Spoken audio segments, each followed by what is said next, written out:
Hi, my name is Ronald, and I'm about to tell you the most important thing that you have ever heard in your whole life. But before I do so, I would like to ask you a little question. Where does the universe stop? Does it continue forever? If it stops, what's behind where it stops? You know, in life there are many things that we don't fully understand, but us understanding it or not does not mean that it doesn't work, does not mean that it isn't true. It's the same thing with God. We don't fully understand the concept of there being an almighty God who knows everything and everyone. But you know, us understanding it or not does not mean that it's true or not. The Bible says that it's given man to live once, to die, and then to face God's judgment.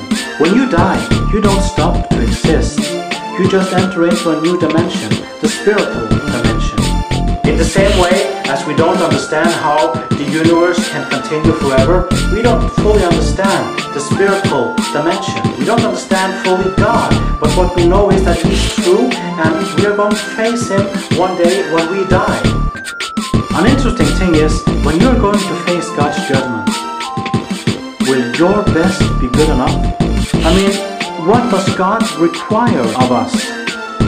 If I really do my very best, will my best be good enough to please God? God's standard for good and bad can be summed up in what the Bible calls the 10 Commandments. Maybe you've heard some of them. You shouldn't lie, you shouldn't steal, you shouldn't murder, commit adultery, hatred. But if God is going to judge us according to the 10 Commandments, will we be able to face Him on Judgment Day? I mean, let us check. Have you ever told a lie? Have you ever stolen something? If I tell you something and you find out that it was not the truth, what would you call me? You would call me a liar. If I took something that belonged to you, what would you call me? You would call me a thief.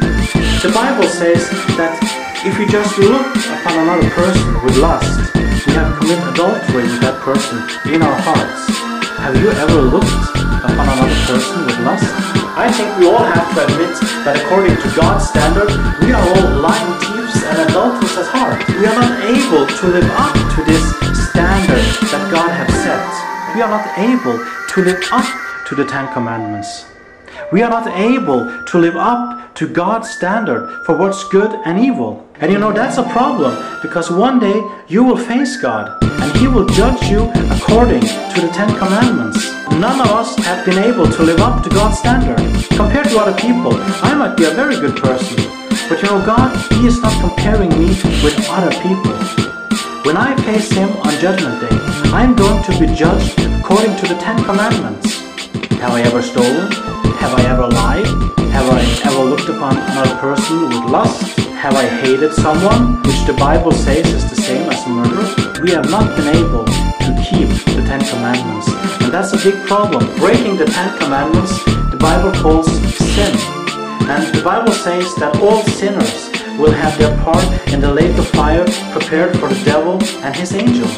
When you are going to face God on Judgment Day, and He's going to judge you according to the 10 Commandments, will you be innocent or guilty? Will you go to heaven, or will you go to the lake of fire, or better known as hell? We are talking about God Almighty. It is Him that we are going to face on Judgment Day, and it's by His standard alone that we are going to be judged. You know, God, He is the highest authority of all. And when we lie, we hurt other people, yes? With our lies, being unfaithful, people get hurt. But you know what the most important thing is? We hurt God. But how can anyone get saved then? Does that mean that every single one of us are on our way to hell without any chance of redemption? The truth is, if it hadn't been for Jesus, yes, we would have been. The only chance we have for salvation is through Jesus Christ, because none of us are able to live up to God's standard of holiness. We are not able as humans to live up to God's standard because we are infected by the virus called sin. But what we do then? I mean, we don't want to go to hell, and you know, God, He doesn't want us to go to hell either. But how can we get saved then? I mean, none of us are able to live up to the 10 Commandments, and that is true. We are not able to do it.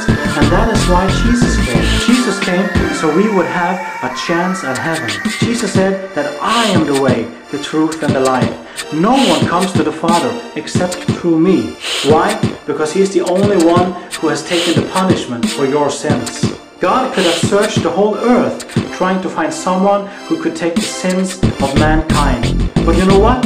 He would not be able to find anyone. Why? Because all of us are sinners. None of us have been able to live up to God's standard. And you know, if I have sinned myself, I have to die for my own sin. The reason why Jesus could die for your sins was because He didn't have any sins of His own. He was tempted, yes, but He lived a sin-free life. And that is why He could die for your sins. If Jesus had sinned, He could not have died for the sins of mankind. Then He would have to die for His own sin. Jesus died on that cross willingly because He wanted to take the punishment for your sins. If it hadn't been for Jesus, we would all be on our way to hell. But because of what Jesus did on the cross, there is a way open so that we can enter heaven. Even though we have not been able to live up to a holy God's standard of holiness, we can still come into His presence because Jesus have taken the punishment for all sins. Jesus' death on the cross was a part of God's plan for saving you. His death, His torment, Him being tortured, He hanging on the cross, was all a part of God's plan for saving you. God sent Jesus so you wouldn't have to go to hell. Buddha couldn't have died for your sins. Why? Because he had sinned himself. Muhammad couldn't die for your sins. Why? Because he had sinned himself. Jesus could choose to take your punishment because He had no sins of His own. The Bible says that the punishment of sin is death. Jesus, He had no sin. He could say, I have no sin of my own, but I choose to take the punishment for the sin of mankind. Jesus chose to take the punishment for every time you have lied, for every time that you have been filled with hatred. He chose to take the punishment for every single time you have stolen something, for every bad thought, for every bad word. Jesus chose to take the punishment so you wouldn't have to go to hell. But why did He do it? Because we deserve it? Absolutely not. He did it because He didn't want you to go to hell. He loves you and He don't want you to be lost for all eternity. He didn't have to do it, but He chose to do it out of love for you. The Bible says, for so God loved the world that He sent His only begotten Son so that whoever believes in Him will have eternal life. But to believe in Jesus means, do you believe what Jesus was saying? Just the same as if I ask you, do you believe in Darwin? I'm asking, do you believe what he was teaching? The same thing when I ask you, do you believe in Jesus? I'm asking you, do you believe what He was teaching? Jesus was teaching that He was the only way to God. He says, I'm the way, the truth, and the life. No one comes to the Father except through me. He was teaching that He would die on the cross for the sins of mankind, and that after 3 days He would rise again. Jesus, He was teaching a lot of things that many of those who claim they believe in Jesus would not agree in. My point then is that then they don't believe in Jesus. Maybe they believe that Jesus existed, but you know, that doesn't save you. The question is, do you still believe in Jesus? We all know that one day we are going to die.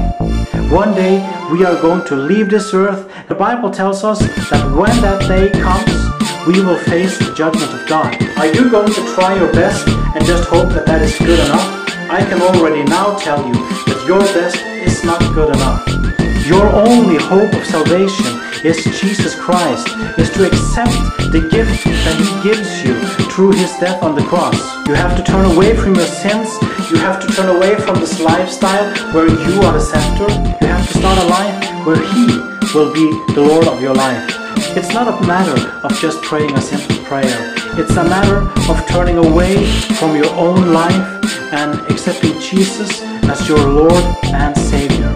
If you do that, the Bible says that you can be sure of your salvation. My question is, what will you do? If I were you, I would be on my knees right now, crying out to God for forgiveness. If you do that, God will hear your prayer.